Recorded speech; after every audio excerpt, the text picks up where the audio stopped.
In the dawn of the 5th century AD, the mighty Roman Empire found itself on shaky grounds.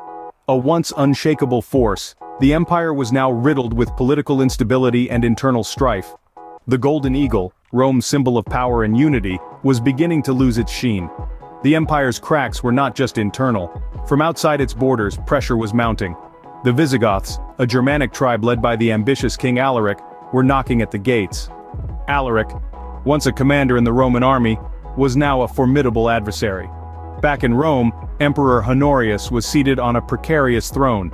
His reign was marked by political missteps and strategic failures. Under his watch, the empire's military strength declined, leaving Rome exposed and its walls vulnerable. The Visigoths, eager to exploit this weakness, began to move. They marched across the empire, leaving a trail of destruction in their wake. Their ultimate prize? The eternal city itself, Rome. Yet despite the looming threat, Rome's leaders failed to unite in the face of adversity. Instead, they were entangled in their own power struggles and personal ambitions. The city's defenses were neglected, its army unprepared. Meanwhile, Alaric's army grew stronger and closer. The Visigoth king had one goal in mind: to breach the walls of Rome and claim the city for his people. And as his army advanced, the Roman Empire's fate hung in the balance.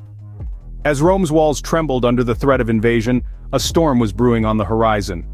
The stage was set for one of history's most dramatic events: the sack of Rome.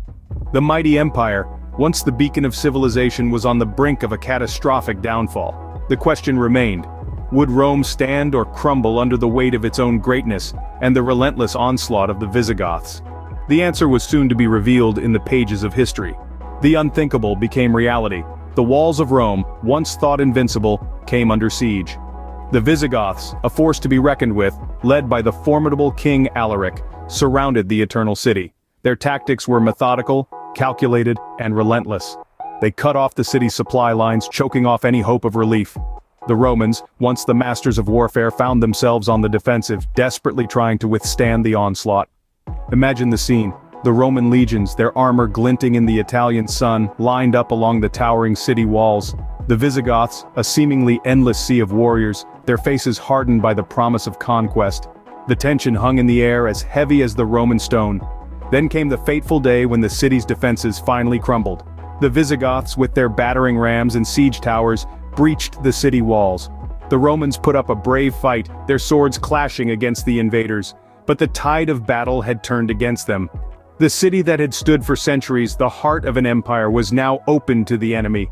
The breach was more than just a physical break in the city's defenses. It was a symbolic shattering of Roman invincibility. The Eternal City, the center of the civilized world, was vulnerable. The city's fall was a blow to the Roman psyche, a shocking revelation of their mortality. As the dust settled on the battle-scarred city, the Romans could only watch in despair as the Visigoths poured into their city. The once bustling streets of Rome were now filled with the thundering footsteps of invaders. The Romans, who had once ruled the world, were now at the mercy of the barbarians. With the city walls breached, Rome stood at the mercy of the invaders. The sack of Rome was about to begin, a moment that would mark the decline of an empire and reshape the course of history. The gates had fallen, and the Eternal City was plunged into chaos. Imagine the bustling streets of Rome, once vibrant with life, now echoing with the sounds of terror. The mighty Roman Empire, which had stood tall for centuries, was now under the iron boot of the Visigoths. As the invaders poured in through the breached walls, the citizens of Rome were gripped by an all-encompassing fear. This was not just an invasion, it was the shattering of a way of life. The streets were awash with panic as Romans fled their homes, carrying what little they could, their faces etched with the horror of the unthinkable. The Visigoths, on the other hand, were like children in a sweet shop. They marauded through Rome, their eyes wide with the splendor of a city that had once seemed untouchable. They tore through the homes of the wealthy, their hands grabbing at anything of value: gold, silver, precious stones, the very symbols of Roman opulence. But it wasn't only material wealth that fell prey to the Visigoths. Rome, the heart of culture and knowledge, was ravaged. Libraries housing centuries of wisdom were set ablaze, the flames consuming scrolls and texts, their ashes floating in the air like a tragic snowfall. The great artworks, the fruits of Roman creativity, were defaced or destroyed, their beauty forever lost to the world. Amidst this chaos, there were desperate attempts by the Romans to save their treasures. The priests of the city, aware of the impending doom, had already stowed away many religious relics. But the scale of the destruction was too vast, the onslaught too relentless. Many treasures were lost, their stories buried under the rubble of a city that had once been the center of the world. Yet, amidst the ruin and despair, there were also moments of human spirit shining through.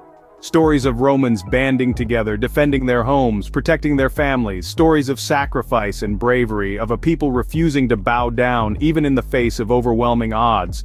But the scale of the devastation was too great. Rome, once the beacon of civilization, was now a city in ruins. The grand buildings and temples, once symbols of Roman grandeur, were now skeletal remains, their glory reduced to rubble and ashes. The Visigoths left Rome a shadow of its former self, a city scarred and broken, its spirit seemingly extinguished. Yet, even in its darkest hour, Rome refused to be completely extinguished. Its flame, though flickering, continued to burn, a testament to its indomitable spirit. Rome, the jewel of the ancient world, was reduced to ashes.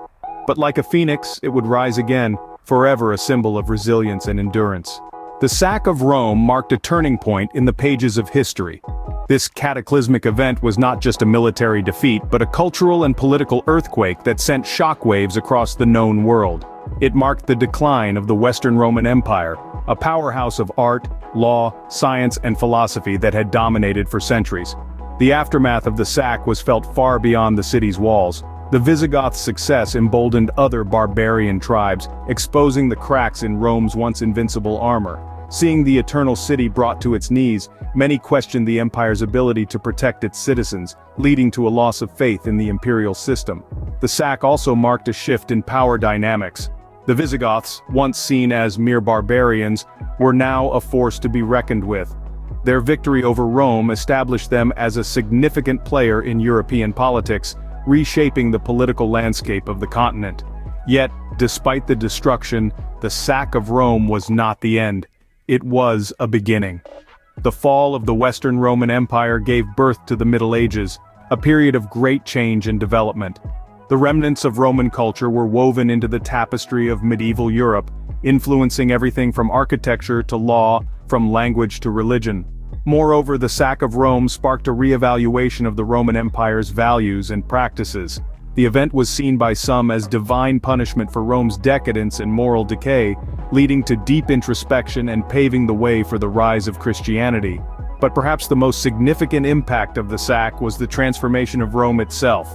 The city was reborn from the ashes, a phoenix rising to once again become a center of culture, learning, and power.